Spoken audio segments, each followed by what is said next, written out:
आखाती देशात सुरू असलेल्या युद्धाचे परिणाम हळूहळू जाणवण्यास सुरुवात झाली असून यात त्याची झळ पूर्व विदर्भातील राईस मिल उद्योगाला बसली आहे. गोंदिया जिल्ह्याला राईस सिटी अशी ओळख असून मोठ्या प्रमाणात गोंदिया जिल्ह्यात राईस मिल उद्योग आहेत. मात्र युद्धामुळे आखाती देशात होणारी तांदळाची निर्यात गेल्या 15 दिवसांपासून पूर्णपणे ठप्प झाल्यानं राईस मिल उद्योग संकटात आलाय.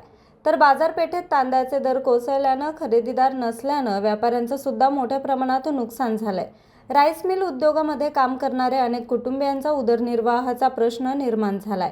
पूर्व विदर्भात सर्वाधिक धान्याचं उत्पादन घेतलं जातं, त्यामुळे त्यावर आधारित राईस मिल उद्योग आहे. गोंदिया, भंडारा, गडचिरोली, चंद्रपूर, नागपूर या 5 जिल्ह्यांमध्ये 1110 राईस मिल आहेत. यात गोंदिया आणि भंडारा जिल्ह्यात याची संख्या सर्वाधिक आहे. या दोन्ही जिल्ह्यातून उष्ण राईस मिल्स सर्वाधिक असून येथील उष्ण तांदळाची आखाती देशात मोठ्या प्रमाणात निर्यात केली जाते. मात्र आखाती देशात सुरू असलेल्या युद्धामुळे उष्ण तांदळाची निर्यात पूर्णपणे ठप्प झाली आहे. परिणामी शेकडो कंटेनर मुंबईतील JNPT बंदरात अडकले असल्यानं व्यापाऱ्यांना लाखो रुपयांचं नुकसान होत आहे.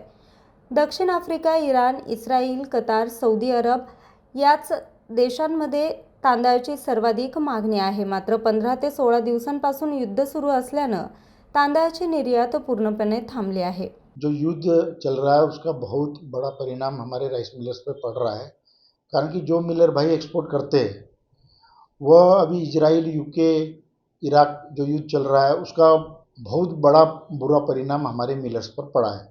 कारण कि हमारा चावल ये देशों में जाता है, वो चावल अभी जाना बंद हो गया है और जो चावल गया है उसका पेमेंट नहीं आ रहा है, तो उसका भयंकर रूप से परिणाम, आर्थिक परिणाम हमारे मिलर्स भाइयों पर पड़ रहा है। और दूसरा ये कि एक तरफ तो सरकार बोल रही है कि उद्योग लगाओ, और दूसरी तरफ जो उद्योग लगे हुए हैं उनके ऊपर सरकार का कोई ध्यान नहीं है। तो हमारा निवेदन है कि सरकार जो लगे हुए उद्योगों पर ध्यान देवे तो ज़्यादा अच्छा रहेगा। और मैं और मेरे सभी मिलर्स बहुत ये व्यापार से अभी दुखी चल रहे हैं। हमें पिछले 4 साल से न मिलिंग मिली है, न ट्रांसपोर्टिंग मिली है। हम अपने एवं हमारे से जो जुड़े हजारों परिवार उनकी जीविका कैसे चलाए, ये हमारे ऊपर एक बहुत बड़ा प्रश्नवाचक चिन्ह है। अभी गोंदिया, भंडारा, नागपुर, चंद्रपुर जिले की लगभग 850 राइस मिल है जो कि सिर्फ कस्टम मिलिंग का ही काम करती है। और वो यह कस्टम मिलिंग हमारे से नवंबर महीने में ऑफर फार्म के जरिए भराया गया और हमने जनवरी महीने में बीजी और बैंक गारंटी देकर उनका धान एग्रीमेंट कर उठाया, परंतु उस बात को भी 2 माह बीत चुके हैं।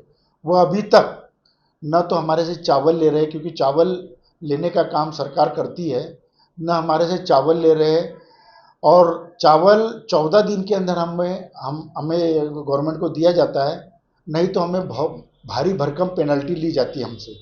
तो गवर्नमेंट चावल ले ही नहीं रही है तो हम वो पेनल्टी कैसे भरे, इस पर भी हम बहुत चिंतित है कि जैसे काश्तकार हमारे देश का अन्नदाता है, हम उसकी कदर करते हैं, उनका सम्मान करते हैं, लेकिन वह अन्न तो पैदा करता है परंतु उसका चावल बनाकर पूरी जनता का पेट भरने का काम हमारे जरिए ही होता है। सरकार ने यह भी हमारे ऊपर ध्यान देना चाहिए। हम सभी जिले के मिलर सरकार को हाथ जोड़कर विनंती करते हैं कि हम एक सम्मानजनक मिलिंग रेट एवं ट्रांसपोर्टिंग रेट देकर हमें हमारा 4 साल का पेमेंट रिलीज करे और हमें बैंक से डिफ़ाल्टर होने से बचाए। ये डिफ़ाल्टर अगर हो गए तो हमें एक ही मजबूरी से आत्मदाह करने के अलावा कोई दूसरा हमारे पास विकल्प ही नहीं है। न्यूज रिपोर्टर चेतन समरीत, आज 24 तास, गोंदिया।